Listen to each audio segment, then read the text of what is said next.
Welcome back to Geekshow Arcade. Hey, Ahoy, hey. hoy. Yeah, that's right. That's right. This is Geekshow Arcade, where we talk about video games and video game related things. It'll probably at some point devolve into gushing all over Fallout TV. A Fallout exclusive episode. Because, boy, that's some good TV. It is. All right, let's introduce our panelists before we get any further, though. Kicking it off in the corner. There's four of us. We're all in corners. Lower right-hand corner, it's Owen. Kicking off in one of the corners. That's me, Owen, back from the Mostly Dead. You can catch Welcome me back. here. You can catch me on the Geek Show help desk. Just doling out gems. That's what I do. I come here and hand out precious gems of gaming and stuff. So He's the gem doler. Has Jim anybody ever Dolan. told you that you have all the best words? nope, but I like that. So we're gonna put that on my resume. Update my LinkedIn. All right. He's James said. saying things that sounds like Orange 45 would say. All the best words. It's James. Why would you do that to me? I thought this was a safe place. You do look kind of You know, orange today. Orange 45. It's the light. Like I That's have good. these lights that make me. No, No, Not that's helpful. I've been building a treehouse in my Could you give us some backyard to duck prove lips? that I'm still a real boy. Because really, if we're being honest, I have the physique of somebody wishing a Muppet to life. How are you surviving the snakes back there? I thought you saw a snake in your backyard once mowing and basically couldn't go back for weeks. Now you're building a treehouse back there? I would have just sworn off the whole area. Oh. Well, too you've soon. ruined it for him. Too soon. Sorry. I just remember the story from you from years ago. Oh of your yeah, snake I was where you mowing left my the lawn mower in my and you safe left. place. Which Yeah. I don't know if you guys are like me. Probably not. I don't know. I love mowing my lawn. It is the one time I get like instant gratification because like you can literally see in real time the results of your work. This is true. I love half of it until I get hot and sweaty, and then I hate the other half. How do you feel about vacuuming? I love vacuuming. Fine It's- with vacuuming. Weirdos. It's oddly satisfying. When you combine that with a floor mop vacuum combo, oh man, chills down my spine. What's I bought happening a here? Tony, a mop getting weird. Roomba, Get this. I love mop Bring Roombas. this I back have a in. RoboVac. and you can make them go in tandem. So it's like, hey, when you get done, bud, tag him out, and then he just gets there and just licks everything up as if he Ugh. little perv. So Talk that to was, me, licking James. things. Talk Speaking to of me. licking things up. that was James's intro. Hey, Jaron. Speaking of licking things up. Here's Jared. Hey, this is Jaron, hardware floor technology extraordinaire. Hardware floor? That didn't make any sense. Anyway, we have a host. His name is Tony. Hey, keeping it short and sweet at Quad T Tony on Twitter or on other Geek Show podcasts. I missed you guys. It's good to have you here, James. Thanks. Indeed. It's good to have you here. All right, do we have any emails? Yeah, we do. Oh, he sounds excited. We got one from the new Lang, otherwise known as Joey. He says, "Hello, panel and Arcadians. This is not an AI-generated email. It just feels like it. I'm writing to you about AI in That's gaming. exactly what an AI would say too. I work for a large gaming company, wink, wink, What? and my coworkers and I have been chatting. My company is exploring AI art and other production tools to aid our work and creative process. Don't say that out loud. People will get mad at you. Yes. Some obviously feel like this is an invasion to the creatives, especially in the recent gaming climate, Yep. while others see it nothing more than a tool to be used. In your opinions, does this future of AI in games foretell our demise or a new age of creation? If best, then regards, Joey, a.k.a. New Ling." Doesn't Well, everything Joey, lead to our I think demise? it goes on how well it plays, right? Like that's what it comes down to. Do you care how good something looks, or how what made it? If it comes down to Well, I don't think he's how talking good it about plays? AI doing the gameplay. I think he's just talking about art. Yeah, making the created by art. Like, do you AI, care? so- Do you care? Do you care if that human face was drawn by a person or painstakingly for 25 hours or in Yes, 2 hours? because then by it's AI? not really art anymore. Art is human expression, and I if mean, you take the human part out of it, but I you're think- playing. no longer You're art. playing games. Are you playing games for that level of art though? some games, Like, yeah. like Some the games. font. Okay. Okay. Like some games are Okay, Jaron. definitely a Jaron, lot okay. more arty. Jaron. Okay, Jaron. I think that it is a new tool that will find its place in artists' quivers. You know, another arrow in the quiver for artists. Yeah, I feel like it's an efficiency tool. I It's think going to get you started. I think right now there's a big backlash on it, and probably somewhat rightfully so, because the first part of using this tool is, I think, going to be a lot of people trying to use it to replace artists when that's not what it should be. It should be a tool for the artists to use, because if you just use it to replace the artists, the quality is going to suffer. The AI art is never going to be as creative or as good as an actual artist either doing the art themselves or using the AI as a tool. So, well, there's a whole industry around the art, right? There's awards given for the art.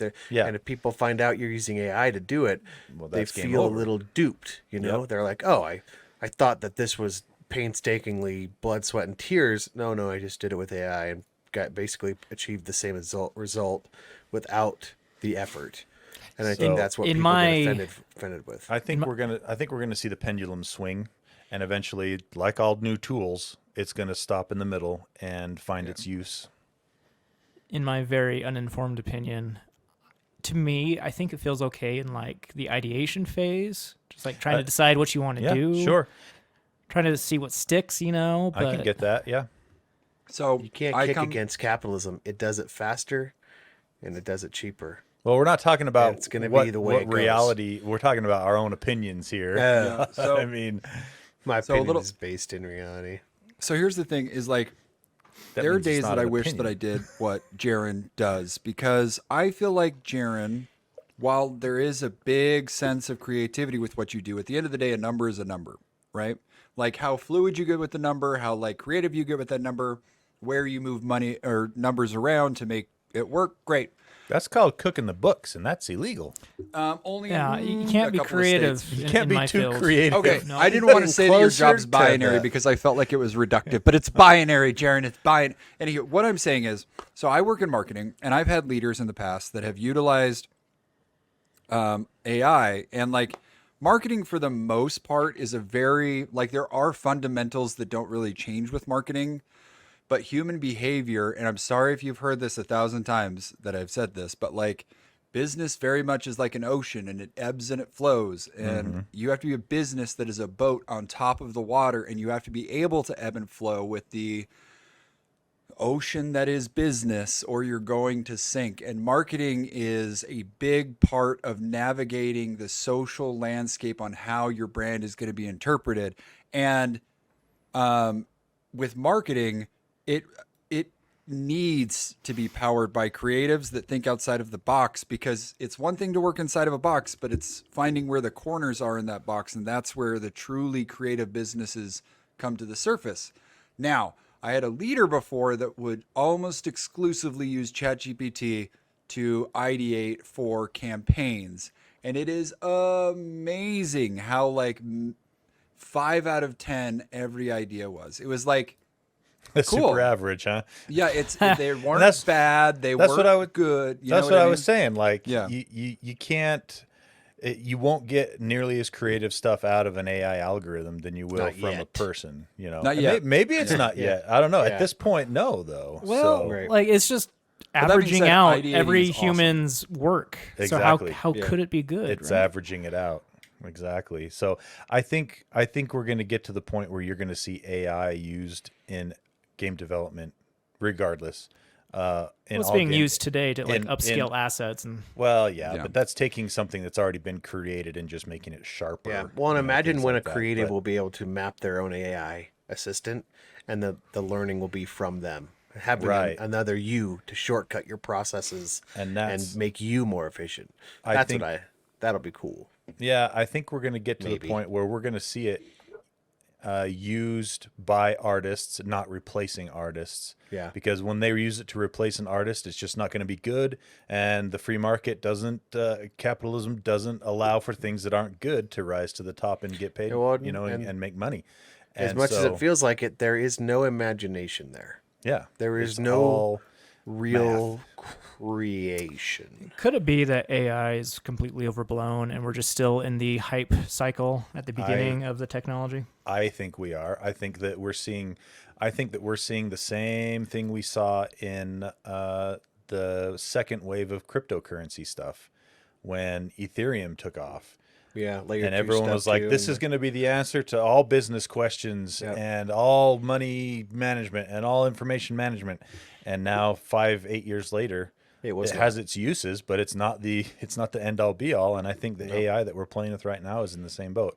It's just the bubble phase right now where everyone's saying it's the future when it will have use for sure. It has a place, but it's not going to replace artists.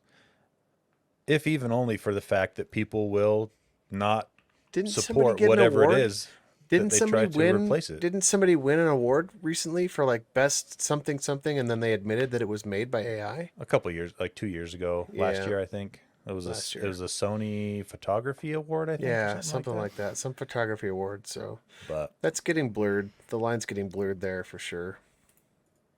anyway, I, for one, welcome our robot our overlords. AI overlords. Yep. There, don't thanks agree for with these writing guys in, at Joey. Joey, Yes, New Lang. New Lang. All right. Okay, let's talk about other game stuff. My patience has finally paid off. I refused to support Jedi Survivor because they don't know how to optimize the game for PC for some reason. And now it's coming to Xbox Game Pass, so I'll just be able to play it with my Xbox Game Pass. Boom. They know how, they just don't care. There you go. Yeah, that's accurate. So it's coming to Game Pass Ultimate. It'll be playable on PC and Xbox. I'm going to play on Xbox. I would recommend because Xbox. It doesn't have the juddery issues that the PC version still has. It's really bad. Really So- bad. The worst PC Still port. has. Oh, yeah. They have didn't They've had fix how it. much time? out Which for is almost sad a because year. the graphics are stunning, and when you don't encounter the stutters, it runs really well. Have they given any type of? Has the community come up with any like optimized settings to avoid it? No, it's not- it's it's- something a developer has to fix. It can't Exactly. be fixed by the community, or an end. ultra-powered processor that might come out 20 years down the road. Right. There you go. So look forward to that. That's coming to really soon, April 25th. So the day this episode comes out, it'll be on there. So that's pretty neat. Yeah, it's pretty neat. That's neat. You Not can every tell it game. is. Speaking of Xbox, we have an article here about how they're teaming up with Meta. They are. They're gonna do one of their Xboxy things. You know, I like that about Xbox because I'm a fan of the, I don't know, the odd, the quirky, the limited edition things. I don't ever get them because I'm not quick enough, smart enough, or rich enough. But I like that they exist. And one of the things that will exist in a limited fashion is an Xbox VR headset, Meta Quests. So it's going to be a Meta Quest with, I assume, Xbox Microsoft's branding on it. Yeah. And the picture shows that he's using a controller to play this. So, working together again with Microsoft, this is their announcement, to create a limited edition Meta Quest inspired by Xbox. So it's a themed MetaQuest. Doesn't have anything Xbox actually Yeah. in it. Okay. Well, Yeah. that's the Part of Meta. speculation. They haven't. It's They part haven't. of Meta. They continue. It's part of Meta opening up its operating system that powers its Quest VR headsets to third-party hardware makers. Hey, that's my story.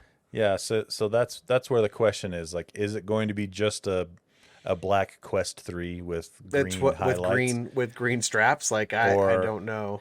or is it actually going to have some functionality with the Xbox now? Maybe. Yeah. Well, Zuckerberg says the version of the headset is being teased today comes out of the box with Xbox controllers and Game Pass. So you can that immediately could start be playing on the big screen. So that's cloud gaming. cloud though. gaming is what I was Yeah. gonna say. Streamed to the Quest. yeah. The Interesting. more interesting meta news, though, is that they're opening up the Quest OS to third parties such as Lenovo and Asus. Asus, other companies out there. Mm-hmm. This is extremely interesting news.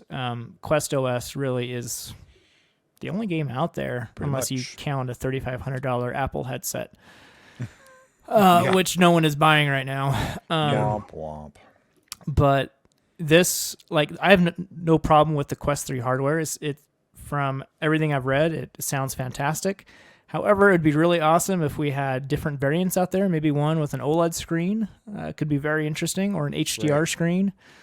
That'd be sweet. So anyway, this just opens up more possibilities for good VR headsets. I wonder what the pricing will be, though, because with the Quest headset, I'm pretty sure Meta is subsidizing this with Probably game sales and software sales through the Quest store or whatever. Yeah, whereas third-party manufacturers won't have that, so I'm guessing it'll be more expensive. Well, you could get completely different hardware styles and everything from these other companies because it's just opening up the software for use on other hardware. So you could have completely You still have to sign in different- with your Meta account. And Yeah, get you that, could have completely different panels in there, different cameras on the outside. You know, it doesn't even have to be a Quest headset at all. It would just run The Meta OS. Quest Right, OS, like when you build your own PC and put a copy of Windows on it. What this will do, though, is really up the competition I'd love that. Yeah. in VR hardware, which is great. And it's really taken a page out of Microsoft's book with Windows, right? What they've been doing for decades. So this is Meta's kind of the Windows of VR at this point. That is like that it. is interesting. I did not I see like it. that. I didn't see that shift coming. That's Well, there They you probably go. got tired of the hardware game. They're like, that sucks. Our software's good, but the hardware, they're Well, they losing know money if they on that. can. They know that if they can get this OS on other headsets, then they get 30% of every app that's sold on And the those data, OSs. you know, they And still get their data collection. double right? dip right Yeah. there. And they have a good selection of games. It's better than anything else out there. A bit underpowered because it's an ARM chip that's powered by a battery. But I But mean, again, that throws will it only out get there better. for people. Yeah, the people that want to compete in that area. Yeah, they can lets beef them, it up. That lets them do it. All right, we talked last week about The Crew getting revoked from people's libraries. Ubisoft pulling the game that they paid for and shutting down the servers. Well, it looks like Sony is taking a page out of that playbook and doing the same for LittleBigPlanet 3. LittleBigPlanet 3, all of the user-created content is gone. Can you imagine? I mean, I guess I can because basically Nintendo just did the same thing with Mario Maker on the Wii U. Right. Right. They just gave him a warning though. Yeah, you know, at least with Nintendo, they gave them a warning. 6 Here, months to get your stuff done or whatever. the servers have been offline since January, and due to ongoing technical issues, they're just not going to bring them back up. So their engineer quit. Yeah, This I guess typical, so. this typical engineer, right? So, Yeah, It's the one guy that knew everything quit with all It's the tribal knowledge. it's one of two things. It's that, or they looked at it and said, "How much would it cost to fix?" Oh, that's not worth it. Yeah. Yeah. So this is Little Big Planet 3. You could play user-created stuff all the way back to the original Little Big Planet. And so it's been 16 years of player creations that are gone forever, never coming Man, back. That is a bummer. Yeah, the future of We're out of gaming storage. We're out of is storage, and how pretty much do we need? disappointing, actually. Yeah. that's too bad. Gaming as a service, that's you got to know that going in. Same with live service Yeah. games, all that kind of Data stuff. retention, right? You Like got to all know that you're paying for something that is completely beholden to the whims of the company that supports it. Of corporate America. Yep. And they have no chance of archiving their levels now, and it's just That should be gone. an option. They should have like some kind of like, hey, just a heads up, here's a window. You can download it locally. Whatever. That'd be No. great. Would have been nice. Yeah. Indeed. All right. Let's see. So, Jaron, you're going to review the GameSir controller. In Yeah, a it's couple, called- like a month or so. It's coming this week. It's the GameSir Galileo G8, and it's a backbone competitor. The little controller that you stick your phone in the middle of, and Yeah.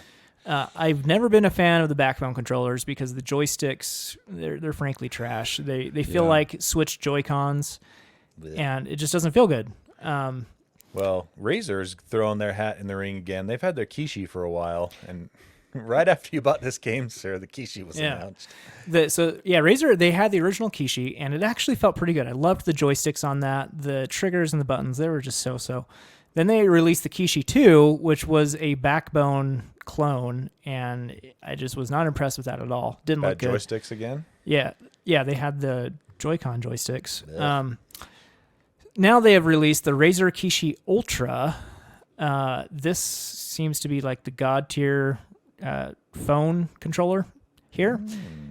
Looks like it has good joysticks. It has nice little handles similar to a PlayStation 5 it'll actually controller. feel your palm, your hands when you use it. That's good. It has Hall effect joysticks. It even vibrates. It should fit tablets and pretty much anything you'd want to put in there. Dang. Yeah. The only problem is it costs $150. Dang. Yeah, but doesn't the Backbone cost $99 right now? Backbone costs $99. That is way overpriced. Backbone should cost $50 for what you're getting. How much is the Game Sir you ordered? The Game Sir that I ordered, which also comes with Hall effect sticks and a nice, comfortable layout. I don't think it vibrates though. That one costs $80 on Amazon. I got it off of AliExpress for $55. Nice. Yeah. So, I'll have that Game Sir review later. But it contains most of the benefits from this Razer Kishi Ultra, minus the haptic feedback, which honestly I don't really care about. Do they have back buttons on it? Like buttons on the bottom? Do you actually use those buttons? I do. All the time. Yeah, me too. Yeah, the only thing, Jaron told me once that he uses it for like jump when he's playing shooting games, and it's a game changer. It is. It's real good, yeah. Yep, jump or reload on the other side. It's great. Yeah. I don't know if it has buttons on the back. I'm not seeing anything there. Yeah, they did a 3D render of these guys. But it has RGB because it is Razer. It's Razer. Yeah. So interesting option. Again, I think it's overpriced, but if you find it on sale, looks like it's pretty cool. When's it coming out? It says just released. Oh, now So it's out available now. Yep. Yeah, so there'll be the your classic YouTubers that review this kind of stuff. They'll have reviews up soon on it, so you can see what if it's even close to worth that kind of dough. For me, like a big deal is if you can use it with your phone case. Yeah. Because most people have phone cases, and taking off your phone case every time to use it that was the failing of the original Backbone. The new Backbone works with some phone cases, not all. This one should work with most cases, according to the article. The Game Sir that I ordered works for some cases, like the thinner ones. Anyway, I'll have more on that later. Cool. In Help Desk, we talked a little bit about some new monitor tech, some new TV tech. LG also is showing off some new monitor tech. It is still using OLED, though. None of this ODEL or QDEL. This is OLED. Just think of SuperDell, but QDEL. I don't like to think of him. That guy's nuts. Kicking an owl. Come on. If you know, you know. If you know, you know. So LG showed off this week. It's new. It's really pushing hard into OLED gaming monitors now. They're upping the game on their, pun intended, on their monitors for gaming with a new type of panel that will.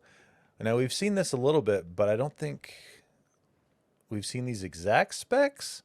So it will offer that kind of switching we've seen in, I think, an Alienware one, where you can do 1080p, 480 hertz, or 4K, 240 hertz. That's best of both worlds right there. That's so that cool. is, yes. Do you guys if you're do you guys notice any benefit over 240? Well, I mean, I wouldn't personally. I wouldn't notice it, but maybe in professional gaming. Yeah, exactly. Your esports esports players will notice it. You might notice a teeny bit better latency while you're Would controlling. you guys but give I up don't think 4K? your eye's gonna.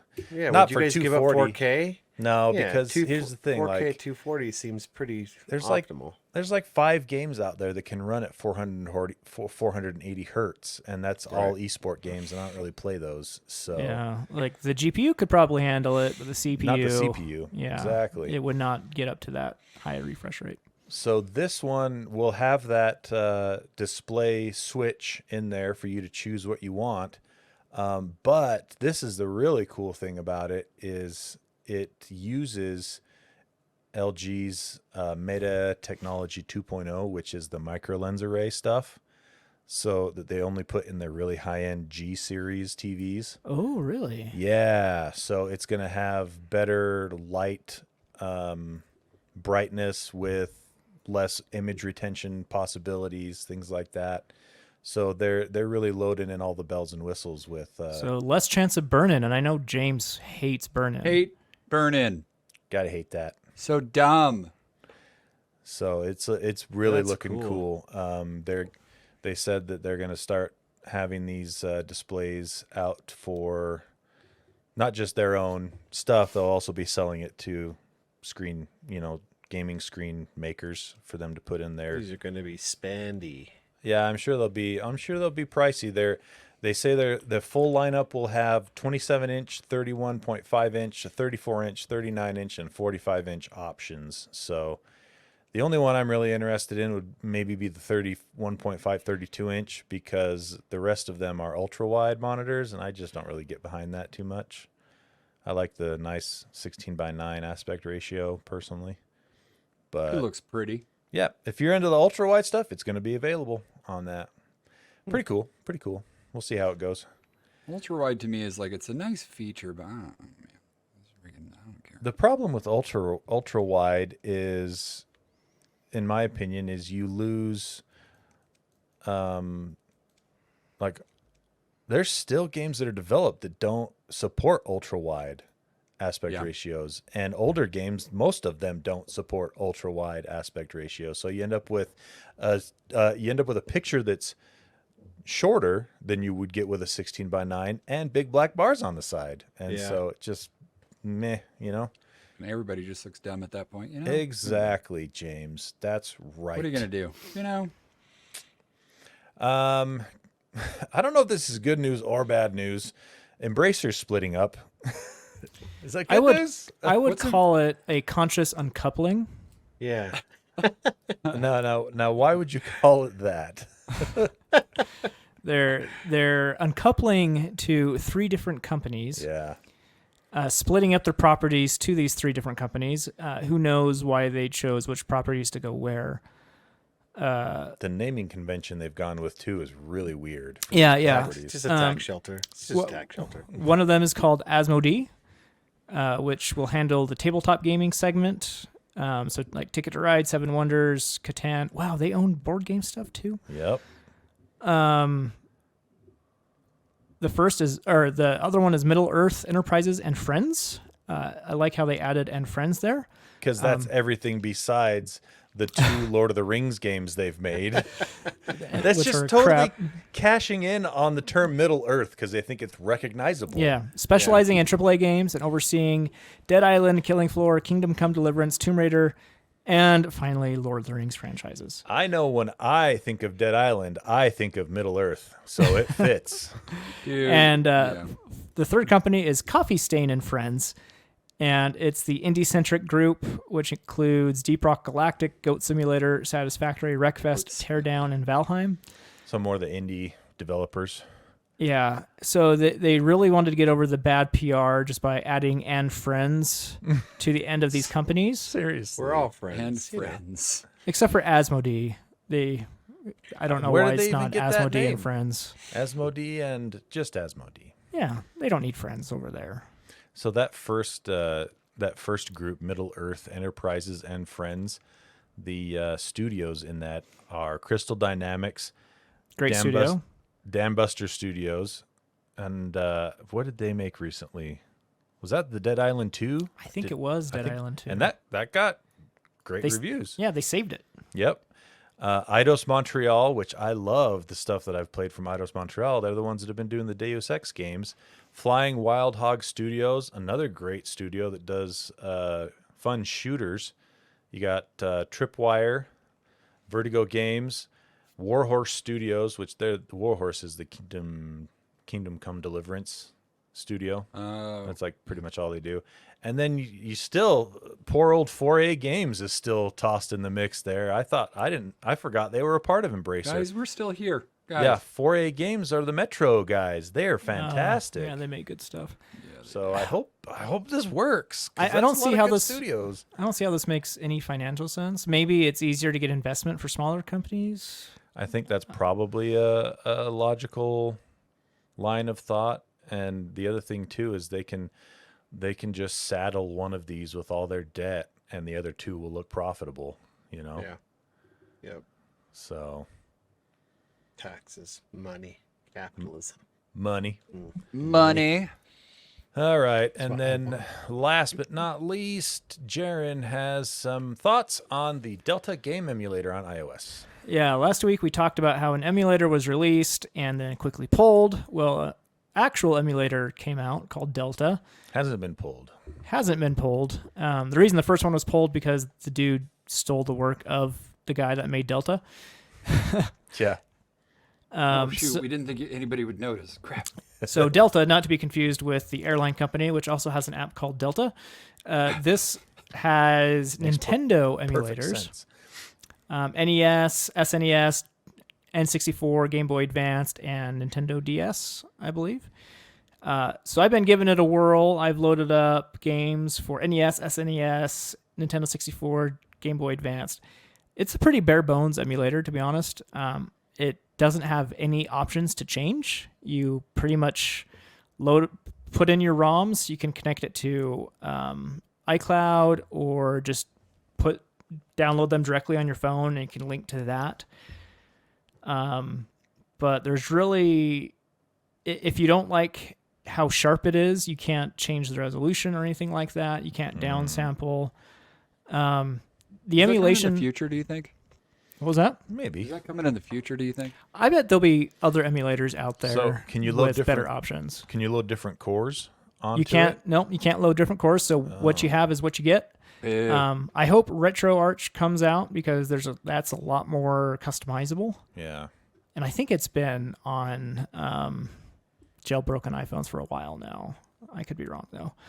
Anyway, so I've given this a whirl, and the emulation seems fine for NES, SNES, as well as Game Boy Advanced. Really no complaints there. It plays full speed. It works well. Nintendo 64, it is not a very good emulator. Tried a few different games. GoldenEye, there's graphic artifacts in the menus. There's some weird frame pacing issues with like Mario Kart. Indiana Jones and the Infernal Machine. That one boots, which is actually good because in other emulators, that game doesn't even boot, but it boots here, but there's graphic artifacts in it. So it's okay for Nintendo 64. Good enough, better than nothing. I would totally take it. But the on-screen controls are as good as they can get on a phone. There's haptic feedback on there, but it's on-screen controls, which means it's crap. Mm-hmm. So I'm excited to try that out with my controller that's coming any day now. Yeah, that'll be cool. Yep. So anyway, very excited for the future. Delta is solid enough, especially since it's free and there's no other option right now. So You'll take by what default. you can get. Give it a download. Nintendo's on board with it? Of course not. I'm sure Nintendo hasn't come down with some sort of Well, cease and desist. They have to be able to prove that it's harming their business and stuff like that. And these are all, that's why the Switch one was easy to come after, because the Switch is still their current system. Yeah, true. But these are all old deprecated systems. yeah, and the developers They of sell Yuzu, these. Sell these emulators in, like, you can buy these games. Can you buy games in the Some of them. Nintendo shop? Yeah, you Some of can, them, but so. the emulators aren't illegal. It's the illegal obtaining of Distribution of ROMs, ROMs. distribution Yeah. of ROMs. That's bad, and this developer isn't distributing ROMs, right? Right. Um, I see. But I'm excited for the future of emulation on iOS. We're not going to get Dolphin on there, which emulates GameCube and Wii, or anything past that. The iPhone's powerful enough, but the problem is Apple does not allow just-in-time compiling, which Dolphin and more powerful emulators need Requires to be able to run at full speed. Right now, Dolphin would run at like 10 FPS Oofa. with workarounds to the just-in-time compiler. And Apple isn't keen on enabling that. They are only allowing it for third-party browsers in the EU because of the new EU rules. Right. And these third-party browsers have to go through all these loopholes to even be considered for that. And the creator of, or a developer of a iOS app he wants to put Dolphin on there, he already reached out to Apple. They said no, obviously, and even if they said yes, it would only be available in the EU. So we're not getting more powerful stuff on there in the short It doesn't term. exist in America. It doesn't exist anywhere. It's true. America is it. We're the only country in the world. Yep. Agreed. Is that it, Jaron? About America? Yeah, I'm done. Oh, okay. All right. Well, there you go. We've reached the end. That's all we have for today. Before we go, though, big shout out to our awesome Patreon backers, patreon.com/helpdesk. Thank you to David Bro. Oh, You have it ready that fast? Wow. He's making up for. Well he's making done. up for Not time. like Help Desk. Big shout out to our awesome Patreon backers that donated $6 a month or more. And Jaron has that right now.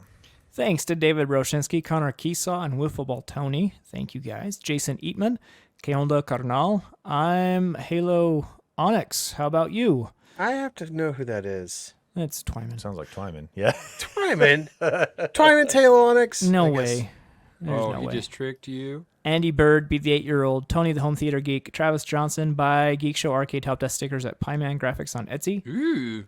All proceeds go to Lee George K's medical bills. Jeremy, No Name No Color, Kesslo, Eric Steinman, Eric Cruz, The In-Between Rating +6, Matt Nelson, Harry Patch, Adam, Aaron Faulkner, Stuart Lloyd. History is there for you to learn from or repeat your choice. Ryan M. and Adam Hecht. Thank you. All right. Thank you so much, Patreon backers. We appreciate you. That's it. We're done this week. Join us next week when we're back. That's a good idea, right? Always back. That's right. Okay, Owen, take us out. Hey, we hope you care.